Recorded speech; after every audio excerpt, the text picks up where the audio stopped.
चलिए तो आज का सुविचार से शुरुआत करते हैं। आप वो जो अपने आप पे अच्छा लगे वही बात आप अपने आगे वाले को बोले। ठीक है, चलिए तो फिर हम लोग आगे चलते हैं। हम लाए हैं हिंदी व्याकरण 0 लेवल से। आप लोग वीडियो को स्किप न करें और वीडियो को देखें, फिर समझे, समझ में ना आए तो बोले।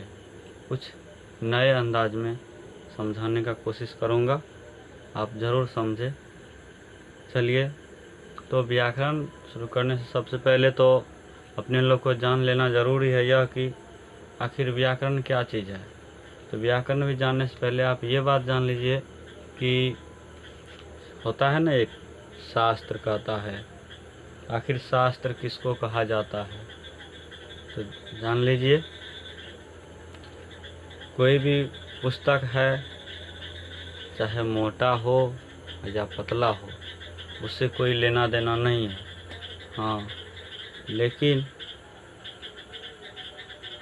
जब उसका ज़्यादा मूल्य है, उसका ज़्यादा मायने रखा जाता है, उसको हम लोग शास्त्र कहते हैं। जैसे आप लोग देखे होंगे, रामायण को शास्त्र कहा जाता है, जो कि बहुत ही मोटा बुक होता है। और इसी जगह पर आप और भी कई सारे बुक हैं जिसको शास्त्र माना गया है। जैसे देख लीजिए, रामायण शास्त्र हो गया और रसायन शास्त्र भी हो गया। इसी तरह से तो जब हम व्याकरण जानेंगे तो व्याकरण का परिभाषा इस तरह से होता है कि व्याकरण उस शास्त्र को कहते हैं जिसके पढ़ने से मनुष्य हिंदी शुद्ध लिखना, बोलना, पढ़ना सीखता है, उसे हिंदी व्याकरण कहते हैं।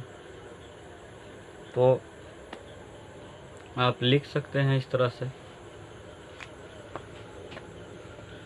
हिंदी व्याकरण किसे कहते हैं।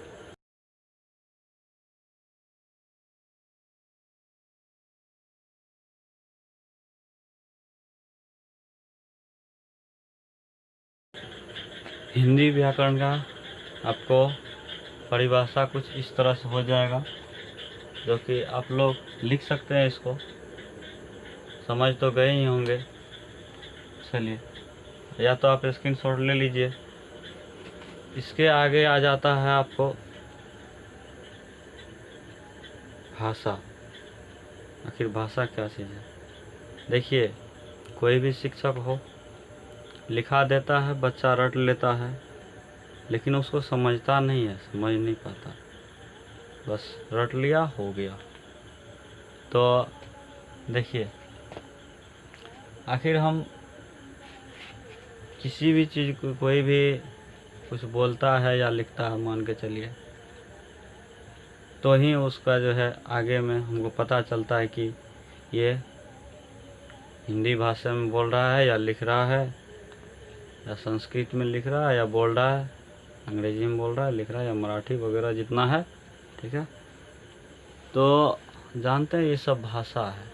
तो ये सब भाषा है, तो फिर ये सब पता कैसे चलता है। बिना लिखे या बोले पता नहीं चल सकता है।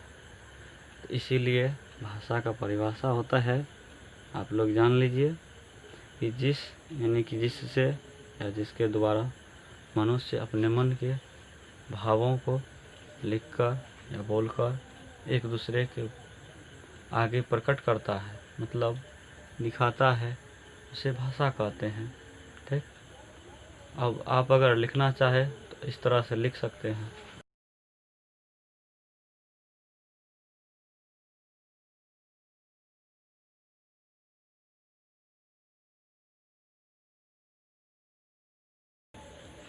इस तरह से हो सकता है, आप लिख सकते हैं। स्क्रीनशॉट ले लीजिए। फ्रेंड, आगे आता है व्याकरण कितने प्रकार के होते हैं। तो व्याकरण 3 प्रकार के होते हैं। देख लीजिए कौन कौन होता है।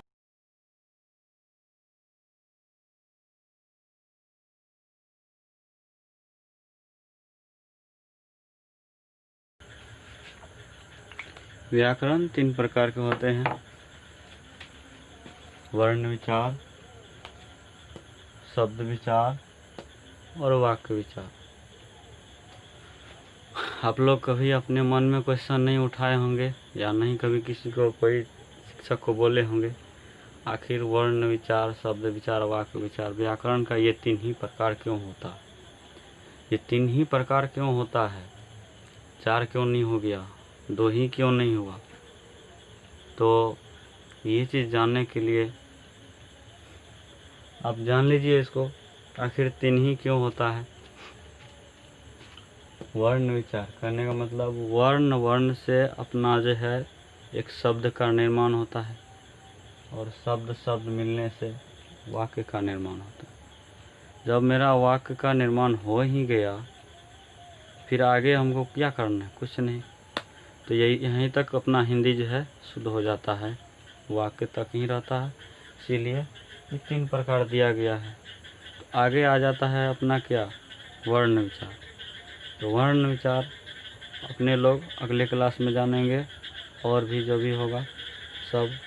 आप लोग सिर्फ 4 से 5 क्लास आप लोग लगातार देखिए, पसंद आएगा, ज़रूर पसंद आएगा। और पसंद आएगा तो वीडियो को लाइक कीजिए, शेयर कीजिए, कमेंट कीजिए, और मेरा चैनल भी सब्सक्राइब कीजिए।